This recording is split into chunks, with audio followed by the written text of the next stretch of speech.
Good morning, dear students. In the previous class, we discussed about this basic accounting terms, that is transactions, credit transactions, then about sundry debtors, creditors, all those terms we learned, and also the accounting equation formula you learned. And in today's class, we are going to learn the types of accounts, and also these types of accounts along with the example. You have to copy this in your accounts notebook. Yes, the first type is personal accounts, that is related to personal accounts. So first it includes the name of a person, that is our name. For example, I have given Lata and Ram. So our name is said to be the personal account. So name of a person comes under the heading personal account. Second one is name of a firm or any institution. For example, Indian Bank, Bell Limited, or St. Anthony's Medication School. All these comes under personal account because it indicates the institution name or the firm's name. Then third one is representing a person, that is outstanding salary. It represents a person. How? Salary. அப்போ யாரோட salary outstanding, யாருக்கு இன்னும் salary வரல. So அந்த பர்சனை represent பண்ணுறதுனால it also comes under personal accounts. The same way prepaid insurance, யாருக்கு insurance pay பண்ணணும், யாருக்கு பே பண்ணியிருக்காங்க. So it is also known as personal account. Then apart from this, capital and drawings, this also comes under personal accounts. Capital means the owner, he is investing the amount to start the business, and drawing is the owner taking the amount or any things or any asset from the business. So from the owner, he has to take any cash from his business and for his personal use also. Then that is said to be drawings. So capital and drawings also said to be personal account. So personal accounts means it indicates name of a person, name of a firm, name of the institution, then representing a person, and apart from this capital and drawings. All these items comes under personal accounts. This is the first type of account. Yes, the second type of account is real accounts. Real accounts means you can just imagine as real, it happens really, that is assets. And these assets are divided into two types. One is tangible assets and the next one is intangible assets. Tangible assets means it can be seen and touched. We can see it or we can feel it. Yes, example land, building, machinery, cash, stock, furniture. All these comes under tangible assets. So these assets are said to be real accounts. The second type of asset is, second division is intangible assets.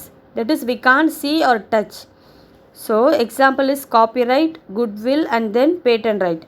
Copyright is given, I think you know about copying. That is, copyright is mainly given for any songs or any plays, poem, paintings. It helps the author to protect themselves.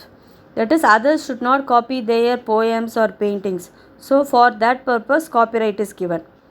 That is, if I am writing a poem, the next person should not copy my poem. For that I should get this copyright. If I am having that copyright, others can't copy my poem or my paintings. So for that purpose copyright is useful. Second asset is goodwill. Goodwill means good name, the good name given to a company. இப்போ நான் ஒரு company run பண்ணுறேன் அப்படின்னா, இப்போ என்னோடய கம்பெனியை நான் sale பண்ண போகிறேன் அப்படின்னா, என்னோடய கம்பெனி நேமுக்காகவே ஒரு அமௌண்ட்டை நான் வந்து சேல் பண்ணுற பர்சன்கிட்ட நான் வந்து இன்ஃபார்ம் பண்ணணும். ஸோ கம்பெனியோட குட்வில்காக ஒரு அமௌண்ட் இருக்குது. ஸோ கம்பெனியோட ரெப்புடேஷன் எந்த அளவுக்கு ஹையாக இருக்கோ அதை பொறுத்து தான் கம்பெனியோட குட்வில்லை வந்து ஃபிக்ஸ் பண்ண போகிறாங்க. ஸோ நான் இப்போ ஒரு கம்பெனி நல்லா ஹையாக ரன் ஆகிட்டுருக்க கம்பெனியை வாங்குகிறேன் அப்படின்னா, அந்த கம்பெனியோட குட்வில்காக நான் ஒரு அமௌண்ட்டை பே பண்ணணும். அது இல்லாமல் அந்த கம்பெனியோட அசெட்ஸு, பில்டிங், அங்கே இருக்க ஒர்க்கர்ஸ், பேட்டன் ரைட், காப்பிரைட், அதுக்கெல்லாம் பே பண்ணணும். ஸோ குட்வில்காகவும் ஒரு அமௌண்ட் பே பண்ணணும். அது கம்பெனியோட நேம் பொறுத்தது. So goodwill is an asset for the company. குட்வில்ன்றது நல்ல பேர், கம்பெனிக்கு கிடைக்கிற குட் நேம். அந்த குட் நேம்க்கு தான் குட்வில்னு சொல்கிறோம். அந்த குட்வில்லுக்கு ஒரு வேல்யூ இருக்குது. So that value is very important for a company. Third one is patent right. Patent right is a right. It is protected by the government and it is given to an inventor. ஏதாவது புதுசாக invert பண்ணுறாங்க அப்படின்னா அவங்களுக்காக கொடுக்குற right தான் இந்த patent right. அவங்க patent right வாங்கியிருந்தாங்க அப்படின்னா அந்த ரைட், அந்த பர்டிகுலர் ப்ராடக்டை இல்லை அந்த டிசைனை வேறு யாரும் காப்பி பண்ணிக்கக்கூடாது. ஸோ இந்த patent right mostly 20 years valid. So patent right is important for your company also. So these are all said to be assets to your company. So both tangible assets that which can be seen and touched. Then second one, intangible assets, we can't see or touch. So all these assets comes under real accounts. The next one is nominal accounts. The accounts relating to expenses, then any losses, then revenues and gains. Revenue means income only. So all these types comes under nominal account. For example, salaryனா சம்பளம் கொடுக்குறோம், it is an expense for company. wagesனா கூலி, தின கூலி தான் wages. salaryன்றது monthly salary. So both are expenses. Then rental incomes, ஏதாவது rent pay பண்ணியிருந்தோன்னா, rental இன்கம்ஸ்ன்றது நம்ம rent receive பண்ணியிருந்தோம் அப்படின்னா கெயின். தென் இன்ட்ரெஸ்ட் இன்கம், ஏதாவது இன்ட்ரெஸ்ட், வட்டிக்காக இன்ட்ரெஸ்ட் கெயின் பண்ணியிருந்தோம், வட்டி மூலமாக இன்கம் கெயின் பண்ணியிருந்தோம். இங்கே இன்ட்ரெஸ்ட்ன்றது வட்டி, நாட் பெனிஃபிட். வட்டி வாங்கியிருப்போம்ல, வட்டி ரிசீவ் பண்ணியிருப்போம்ல, அந்த இன்ட்ரெஸ்ட். ஸோ இது எல்லாமே நாமினல் அக்கௌண்ட். இன்னொரு ஷார்ட் ஃபார்ம் இருக்குது. உனக்கு பர்சனல் அக்கௌண்ட்ஸ் என்னலாம் அப்படின்றது நல்லா தெரிஞ்சது அப்படின்னா, பர்சனல் அக்கௌண்ட்ஸ் தெரியும். பர்சனல்னாலே ஒரு பர்சனை மெயின்டைன் பண்ணுறது, ஒரு பர்சனை வந்து குறிக்கிறது. So name of the person, name of the institution, இல்லைனா பேங்க்கோட நேம், கிளப்ஸோட நேம், கேபிட்டல் ட்ராயிங்ஸ், இதெல்லாம் பர்சனல் அக்கௌண்ட். ரியல் அக்கௌண்ட்டுன்றது ரியலாக இருக்கிற அசெட்ஸை மீன் பண்ணுறது. ஸோ இந்த 2 டிவிஷன் கீழே வராதது எல்லாமே எங்கே வந்துவிடும், நாமினல் அக்கௌண்ட்ஸில் வந்துடும். நீ அப்படி கூட ஞாபகம் வச்சுக்கலாம். பர்சனல் அக்கௌண்ட்ஸை நல்லா தெரிஞ்சுக்கோ, ரியல் அக்கௌண்ட்ஸும் நல்லா தெரிஞ்சுக்கோ, எதெல்லாம் அசெட்ஸ், இது ரெண்டுமே நல்லா தெரிஞ்சிட்ட அப்படின்னா இந்த டிவிஷனில் வராததை நீ நாமினல் அக்கௌண்ட்டில் மார்க் பண்ணிடலாம். It will be easy. So copy this types of accounts in your accounts note. For example I have given first is serial number, then what are the items, what are the classification. Yes, first item is capital.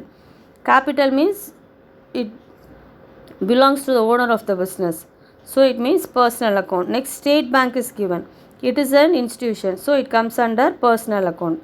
Next, third one, cash, it is an asset, so it comes under real account. Fourth one is goodwill, it is also an asset, so it comes under real account. Then carriage inward, it is an income, so it comes under nominal account. Dividend, we are receiving dividend, so it comes under nominal account. So in your notebook, after that golden rule, that is below the golden rule, leave one line and start writing these types of accounts.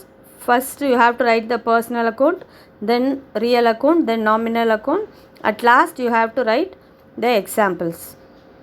Copy this in your accounts note and send me the image. Yes. The next what we are going to learn is assets. What are the assets? First asset is goodwill. Already I said what is goodwill. Then patent right also I said. Next copyright. Copyright also I said to you. Then trademark. Trademark means that is a symbol for trading. Trading means buying and selling. So ஒரு ப்ராடக்டை by பண்ணுறதுக்கும் சரி, sale பண்ணுறதுக்கும் சரி ஒரு simple இருக்கணும், அதுதான் trademark. Trademark is set to be an intellectual property. அதாவது நம்மளோட பேக் டிசைனுக்காக இருக்கலாம் அந்த ட்ரேட்மார்க், இல்லை லேபிளுக்காக இருக்கலாம், இல்லை ஒரு ப்ராடக்ட் ஐடென்டிஃபை பண்ணுறதுக்காக இருக்கலாம், என்ன பர்பஸ்க்கு வேணாலும் இருக்கலாம் trademark. So the trademark patent right are said to be intellectual properties. So it is also an asset to the company. Then computer software, you all know. Land and buildings, plant and machinery.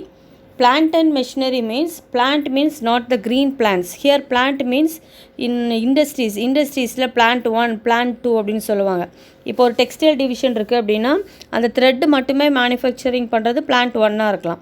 த்ரெட்லேருந்து கிளாத்தாக manufacturing பண்ணுறது plant 2ஆக இருக்கலாம். அப்புறம் கிளாத்லேருந்து dyeing section, அதாவது colours add பண்ணுற section plant 3ஆக இருக்கலாம். So அந்த மாதிரி divide பண்ணியிருப்பாங்க. So அதுதான் பிளான்ட்டிங்கு, நம்மளோட க்ரீன் பிளான்ட்ஸ் கிடையாது. அக்கௌண்ட்ஸில் பிளான்ட்ன்றது இண்டஸ்ட்ரீஸில் இருக்கிற டிவிஷன், மிஷினரிங்கிறது அங்கே இருக்கிற மிஷினரி. ஸோ நமக்கு அக்கௌண்ட்ஸில் எப்போவுமே பிளான்ட் அண்ட் மிஷினரிங்கிற வேர்ட் சேர்ந்து தான் வரும், பிளான்ட் அண்ட் மிஷினரி. ஸோ இனிமேல் பிளான்ட்ன்றது நம்ம இண்டஸ்ட்ரீஸில் மீன் பண்ணுற divisions, that is known as plant and machinery. Then vehicles, you all know. Furniture and fittings. Furniture you know, fittings means அந்த ஃபர்னிச்சரை ஃபிட் பண்ணுறது, அதுக்கான சார்ஜஸ் ரெண்டுமே சேர்ந்து தான் எப்போவுமே வரும். So that is known as fittings, furniture and fittings. Then investment.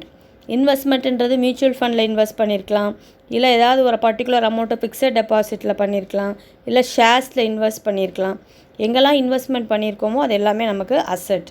Next one stock, பர்டிகுலராக க்ளோசிங் ஸ்டாக். இப்போது மார்ச் எண்டில் நான் வந்து அக்கௌண்ட்ஸ் க்ளோஸ் பண்ணுறேன் அப்படின்னா மார்ச் 31 நான் அக்கௌண்ட்ஸ் க்ளோஸ் பண்ணும்போது என்கிட்ட என்ன ஸ்டாக் இருக்கோ அந்த ஸ்டாக் எல்லாமே என்னுடைய அசெட். அக்கௌண்ட்ஸ் க்ளோஸ் பண்ணும்போது என்கிட்ட இருக்க ஸ்டாக் அதுதான் க்ளோசிங் ஸ்டாக். அந்த ஸ்டாக் எல்லாமே என்னுடைய அசெட்ஸ். தென் சன்ட்ரி டெட்டாஸ் நம்ம ஏற்கனவே டேர்ம்ஸில் பார்த்துருக்கோம். பில்ஸ் ரிசீவபிள், நமக்கு வர வேண்டிய bill amount. Then prepaid expenses, ஏதாவது எக்ஸ்பென்சஸ் இருக்கும் அது முன்னாடியே பே பண்ணிட்டோம் அப்படின்னா prepaid expenses. Then accrued income, நமக்கு வர வேண்டிய income. Then cash in hand, கேஷ்னாலும் சரி கேஷ் இன் ஹேண்டுனாலும் சரி ரெண்டும் சேம். அதாவது அக்கௌண்ட்ஸ் க்ளோஸ் பண்ணும்போது நம்மக்கிட்ட எவ்வளோ கேஷ் இருக்குது அந்த அமௌண்ட்டு தான் cash in hand. Next amount cash at bank, அதாவது பேங்க் அக்கௌண்ட்டில் கம்பெனி நேமில் பேங்க் அக்கௌண்ட்டில் எவ்வளோ கேஷ் அமௌண்ட் இருக்கோ அந்த அமௌண்ட்டை தான் கேஷ் அட் பேங்க்குன்னு சொல்கிறோம். ஸோ கேஷ் இன் ஹேண்ட் வேறு, கேஷ் அட் பேங்க் வேறு. ஸோ இது எல்லாமே அசெட்ஸ். இந்த அசெட்ஸ் எல்லாமே என்ன டைப் கீழே வரணும்? ரியல் அக்கௌண்ட் கீழே வரணும். Next one liabilities. எதெல்லாம் லயபிலிட்டிஸ் கீழே வரணும்? First bank over draft. Bank over draft அப்படின்னா அந்த வேர்ட்லேயே நீ புரிஞ்சுக்கலாம். பேங்க்கில் இருந்து நம்ம ஓவராக டிராஃப்ட் பண்ணுறோம். டிராஃப்ட்ன்றது இங்கே என்ன மீனிங்? இப்போ அந்த டேபிளை இங்கே டிராஃப்ட் பண்ண அப்படின்னா என்ன அர்த்தம்? டேபிளை இழுன்னு அர்த்தம், புல் பண்ணுங்கிற மீனிங்.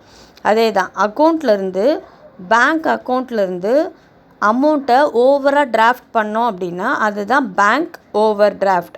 அதாவது இப்போ நம்ம அக்கௌண்ட்டில் 5,000 தான் இருக்குது, ஆனால் பிஸ்னஸ் பர்பஸ்க்காக 10,000 தேவைப்படுதுன்னா அக்கௌண்ட்டில் இருக்கிற 5,000 மீறி நம்ம 10,000 ஓவராக டிராஃப்ட் பண்ணுறோம், எடுக்கிறோம். அதுதான் over draft, bank over draft.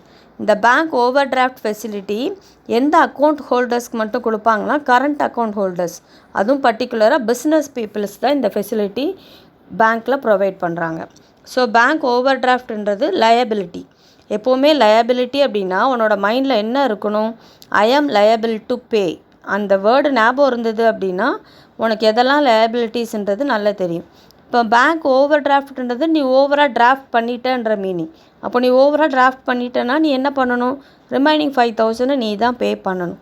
அப்போ I am liable to pay that amount. So it comes under liabilities. Next is outstanding expenses. அவுட்ஸ்டாண்டிங்னா என்ன அர்த்தம்? வெளியில் நிற்குது ஒரு எக்ஸ்பென்ஸ், நான் பே பண்ணணும், அதை இன்னும் பே பண்ணலை, வெளியில் நிற்குது அந்த அமௌண்ட், நான் பே பண்ணணும். அப்போ I am liable to pay. So it is an liability. Then short term loans from banks. பேங்க்ஸில் லோன் வாங்கினாலே நம்ம பே பண்ணி தான் ஆகணும். அப்போ I am liable to pay. So it also comes under liabilities. Next sundry creditors. இதுவும் miss ஏற்கனவே சொல்லியிருக்கோம். Sundry creditors comes under liabilities, debtors comes under assets. Then bills payable. Bills receivableன்றது எங்கே வரணும்? அசெட்டில். நமக்கு வர வேண்டிய பில்ஸ், அப்போ அது நம்மளுடைய அசெட். இதே பில்ஸ் பேயபிள் அப்படின்னா நம்ம பே பண்ணணும். அப்போ I am liable to pay. So bills payable comes under liabilities. இந்த அசெட்ஸ் லயபிலிட்டிஸ் நீ நல்லா தெரிஞ்சனா உனக்கு சம் ஸ்டார்ட் பண்ணும்போது ஒர்க் அவுட் பண்ணுறதுக்கு ஈஸியாக இருக்கும். ஸோ இந்த அசெட்ஸ் லயபிலிட்டிஸ் வீடியோ திரும்ப திரும்ப ரீகால் பண்ணிகிட்டே இரு. அதில் இருக்க அசெட்ஸ் லயபிலிட்டிஸை மைண்டில் நல்லா எதெல்லாம் அசெட்ஸ் எதெல்லாம் லயபிலிட்டிஸ்ன்னு ஃபிக்ஸ் பண்ணிக்கோ. ஃபிக்ஸ் பண்ணிட்டேன்னா உனக்கு ஈஸியாக இருக்கும் சம்ஸ் ஒர்க் அவுட் பண்ண. நெக்ஸ்ட் வர கிளாஸஸில் மிஸ் டெய்லி இந்த அசெட்ஸ் லயபிலிட்டிஸ் வீடியோ சென்ட் பண்ணிகிட்டே இருப்பேன். நீ டெய்லி இதை ரீகால் பண்ணிகிட்டே இருக்கணும். அப்போ தான் சம்ஸ் போடுறப்போ உனக்கு டக்குன்னு அண்டர்ஸ்டாண்ட் ஆகும். நெக்ஸ்ட் லயபிலிட்டிஸ் பார்ட்டில் நம்ம இந்த பார்ட்டும் ஃபஸ்ட்டு எழுதணும். அதாவது கேபிட்டல், பிஸ்னஸில் நம்ம இன்வெஸ்ட் பண்ணுற கேபிட்டல். லயபிலிட்டி சைடில் இந்த பார்ட்டை தான் நம்ம ஃபஸ்ட்டு எழுதுவோம். இது ஒரு சின்ன கால்குலேஷன். இந்த கால்குலேஷனும் மைண்டில் ஞாபகம் வச்சுக்கணும். ஃபஸ்ட்டு என்ன எழுதிக்கணும்? கேபிட்டல் அமௌண்ட் எழுதணும். கேபிட்டல் கீழே என்ன எழுதணும்னா ஒரு பிஸ்னஸோட நெட் ப்ராஃபிட் இருந்தால் ப்ராஃபிட்டை கேபிட்டலோட ஆட் பண்ணணும். ஒரு வேளை லாஸ் இருந்தது அப்படின்னா அந்த லாஸை லெஸ் பண்ணணும். ஐ சே அகெயின், கேபிட்டலோட ப்ராஃபிட்டாக இருந்தால் ஆட் பண்ணிக்கணும், லாஸாக இருந்தால் லெஸ் பண்ணணும். ஏதாவது ஒன்று தான் இருக்கும் பிஸ்னஸில், மோஸ்ட்லி ப்ராஃபிட் தான் இருக்கும். ஸோ அங்கேருந்து வர அமௌண்ட் நம்ம ஆடோ லெஸ்ஸோ பண்ணி வந்த அமௌண்ட்டு தான் இந்த ஆன்சர் அமௌண்ட். இந்த ஆன்சர் அமௌண்ட்லேருந்து நெக்ஸ்ட் எதை லெஸ் பண்ணணும்? ட்ராயிங்ஸை லெஸ் பண்ணணும். ட்ராயிங்ஸை லெஸ் பண்ணி வர ஆன்சர் தான் லாஸ்ட்டாக கிடைக்கிற ஃபைனல் ஆன்சர். ஸோ ஃபஸ்ட்டு என்ன அமௌண்ட் இருக்கும்? கேபிட்டல். கேபிட்டலோட நெட் ப்ராஃபிட்டாக இருந்தால் என்ன பண்ணியிருக்கணும், ஆட் பண்ணணும். ஒருவேளை நெட் லாஸாக இருந்தால் மைனஸ் பண்ணணும். அங்கேருந்து கிடைச்ச அமௌண்ட்டு தான் இந்த ஃபைனல் அமௌண்ட். அந்த ஆன்சர்லேருந்து என்ன லெஸ் பண்ணணும், ட்ராயிங்ஸை லெஸ் பண்ணணும். ஸோ ட்ராயிங்ஸை லெஸ் பண்ணி வர அமௌண்ட் ஃபைனல். இது எல்லாமே நம்ம எங்கே எழுதுகிறோம், லயபிலிட்டி சைடில் எழுதணும். இது எல்லாமே எங்கே எழுதணும், லயபிலிட்டி சைடில் எழுதுகிறோம். இது ஒரு ஸ்டேட்மெண்ட் மாதிரி கண்டினியூஸாக இதே ப்ராசஸ் இப்படியே தான் வரும், இது சேஞ்சே ஆகாது. ஸோ இந்த ப்ராசஸை நல்லா மைண்டில் ஃபிக்ஸ் பண்ணிக்கும். ஸோ இது எல்லாமே எது கீழே வருது, இப்போது லயபிலிட்டிஸ் கீழே வரணும். ஸோ இந்த லயபிலிட்டிஸ் எந்த சைடு எழுத போகிறோம், நம்ம நோட்டில் அக்கௌண்ட்ஸ் நோட்டில் 2 பேஜஸ் இருக்கும்ல, இதை நீ எழுத வேண்டாம். நோட்டில் டைப்ஸ் ஆஃப் அக்கௌண்ட்ஸ் மட்டும்தான் நோட்டில் எழுதியிருக்கணும். இதை ஜஸ்ட் அண்டர்ஸ்டாண்ட் பண்ணிக்கோ, ஒரு இமேஜினேஷன் பண்ணிக்கோ. லயபிலிட்டிஸ்ன்றது நோட்டை 2 சைட்ஸ் ஓப்பன் பண்ணனா உன்னுடைய லெஃப்ட் ஹேண்ட் சைடில் லெஃப்ட் சைடில் நம்ம லயபிலிட்டிஸ் எழுதுவோம். அப்போ லெஃப்ட் சைடில் லயபிலிட்டிஸ் எழுதணும் அப்படின்னா ரைட் சைடில் என்ன எழுதுவோம், அசட்ஸ் எழுதுவோம். ரைட் சைடில் என்ன எழுதணும், அசட்ஸ் எழுதணும். ஸோ உன்னோட நோட்டை நீ ஓப்பன் பண்ணி பார்க்கும்போது உன்னுடைய லெஃப்ட் சைடில் லயபிலிட்டிஸ், உன்னோட ரைட் ஹேண்ட் சைடில் அசட்ஸ் எழுதுவோம். இது சம் கால்குலேஷன் பண்ணும்போது தான் இந்த ஒர்க்கை பண்ணுவோம். இப்போ நோட்டில் இதை எதுவுமே நீ காப்பி பண்ண வேண்டாம், ஜஸ்ட் அண்டர்ஸ்டாண்ட் மட்டும் பண்ணி வச்சுக்கோ. Next is accounting equation. இது ஏற்கனவே நீங்கள் என்ன பண்ணியிருக்கீங்க, லேர்ன் பண்ணியிருப்ப. ஃபஸ்ட்டு ஃபார்முலா என்ன formula, assets equal to capital plus liabilities. இதுதான் ஃபஸ்ட்டு ஃபார்முலா. ஸோ இந்த ஃபார்முலாவிலேருந்து தான் நெக்ஸ்ட்டு 2 ஃபார்முலாவும் வரப்போகுது. இப்போ கேபிட்டல் கேட்டாங்க அப்படின்னா கேபிட்டல் இந்த சைடு வந்துடும். கேபிட்டல் இந்த சைடு வந்துச்சுன்னா இங்கே இருக்க அசட்ஸ் என்ன பண்ணணும், இந்த சைடு வந்துடும். அப்போ அசட்ஸ் இங்கே வரும்போது என்ன சிம்பிள் வரணும் உனக்கு, மைனஸ் சிம்பிள். ஃபஸ்ட்டு இருக்க சிம்பிள் மட்டும்தான் என்ன simple, plus simple. First formula மட்டும்தான் நீ ஞாபகம் வச்சுக்கணும். Assets equal to capital plus லயபிலிட்டிஸ்ன்றதை ஞாபகம் வச்சுன்னா நெக்ஸ்ட்டு 2 ஃபார்முலாவும் அதிலிருந்தே எழுதிடலாம். இப்போ கேபிட்டல் கேட்டாங்கன்னா என்ன பண்ணணும், கேபிட்டல் இந்த சைடு வந்துடும். அப்போ இங்கே இருக்க அசட்ஸை தூக்கி இங்கே எழுதிட்டு லயபிலிட்டிஸ் அப்படி கீழே இறக்கிடுவோம். அப்போ இந்த நடுவில் என்ன சிம்பிள் ஆகிடும், மைனஸ் சிம்பிள். இப்போ தேர்ட் ஒன் பாரு, லயபிலிட்டிஸ் கேட்டிருக்காங்க. அப்போ லயபிலிட்டிஸ் இங்கே வரும்போது அதே தான், ஃபஸ்ட்டு இருக்க அசட்ஸை தூக்கி இங்கே எழுதணும், மைனஸ் போட்டுட்டு என்ன எழுதணும், கேபிட்டலை தூக்கி இங்கே எழுதிடணும். ஸோ ஃபஸ்ட்டு ஃபார்முலா மட்டும்தான் நீ ஞாபகம் வச்சுக்கணும், assets equal to capital plus liabilities. Next 2 ஃபார்முலாவும் மைனஸ் சிம்பிளில் தான் உனக்கு இருக்கும். கேபிட்டல் இங்கே எழுதிட்டு இது 2 மைனஸ் காமிக்கணும். அடுத்த லயபிலிட்டிஸ் எங்கே எழுதிட்டு இது 2 மைனஸ் காமிக்கணும். இது 2 ஒரு மைனஸ், இது 2 ஒரு மைனஸ். That's all. இப்படி லேர்ன் பண்ணனா இந்த ஃபார்முலா ஈஸி. இந்த ஃபார்முலா வச்சு தான் நெக்ஸ்ட் கிளாஸில் சம்ஸ் ஒர்க் அவுட் பண்ண போகிறோம். Yes children, in today's class we discussed type of accounting, that is personal account, real account and nominal accounts. உன்னோட அக்கௌண்ட்ஸ் நோட்டில் கோல்டன் ரூல்ஸ் கீழே 1 லைன் இல்லை 2 லைன்ஸ் லெஃப்ட் பண்ணிவிட்டு லீவ் பண்ண 2 லைன்ஸ் லீவ் பண்ணிவிட்டு types of அக்கௌண்ட்ஸ்னு heading போட்டு Roman letter 1 போட்டுட்டு personal account miss இந்த வீடியோவில் கொடுத்துருக்க கண்டென்ட் எல்லாம் எழுதி அப்புறம் செகண்ட் ரோமன் லெட்டர் போட்டு real account, third Roman letter போட்டுட்டு நாமினல் அக்கௌண்ட், இது 3 எழுதிட்டு அதுக்கப்புறம் எல்லா எக்ஸாம்பிள்ஸும் எழுதுகிற அவ்வளோதான். அப்புறம் இங்கே கொடுத்துருக்க அசட்ஸ் லயபிலிட்டிஸை நீ நல்லா ரீகால் பண்ணி வச்சுக்கோ, அதை நோட்டில் காப்பி பண்ண வேண்டாம். டைப்ஸ் ஆஃப் அக்கௌண்ட்ஸ் மட்டும்தான் காப்பி பண்ணியிருக்கணும். ஸோ எல்லாரோட அக்கௌண்ட்ஸ் நோட்டில் கோல்டன் ரூல் இருக்கணும், அது கீழே டைப்ஸ் ஆஃப் அக்கௌண்ட்ஸ் இது மட்டும் தான் இருக்கணும். டைப்ஸ் ஆஃப் அக்கௌண்ட்ஸ் எழுதிட்டேன்னா எனக்கு இமேஜ் ஃபோட்டோ எடுத்து சென்ட் பண்ண ஆரம்பிச்சிடும். இது 2 மட்டுமே எழுதிட்டு இங்கே கொடுத்துருக்குற அசட்ஸ் லயபிலிட்டிஸை நல்லா திரும்ப திரும்ப ரீகால் பண்ணு. டெய்லி ஒன்ஸ் நீ ரீகால் பண்ணிகிட்டே இருந்த அப்படின்னா உனக்கு ஈஸியாக புரிஞ்சிடும். ஸோ அசட்ஸ் லயபிலிட்டிஸ் படி, அப்புறம் அக்கௌண்டிங் ஈக்குவேஷன் கொடுத்துருக்கோம்ல ஃபார்முலா, அந்த 3 ஃபார்முலாஸும் நல்லா படிச்சுக்கோ. ஃபஸ்ட்டு ஃபார்முலா மட்டும் படி, நெக்ஸ்ட்டு 2 ஃபார்முலாஸ் மைனஸ் சிம்பிளில் வரும்போது அப்படியே ப்ளேஸ் மட்டும் எக்ஸ்சேஞ்ச் ஆகும். அதுவும் புரிஞ்சுட்டு படிச்சிட்டேன்னா நெக்ஸ்ட் கிளாஸில் சம்ஸ் டெஃபினட்டாக ஒர்க் அவுட் பண்ணிடலாம். Okay children, thank you.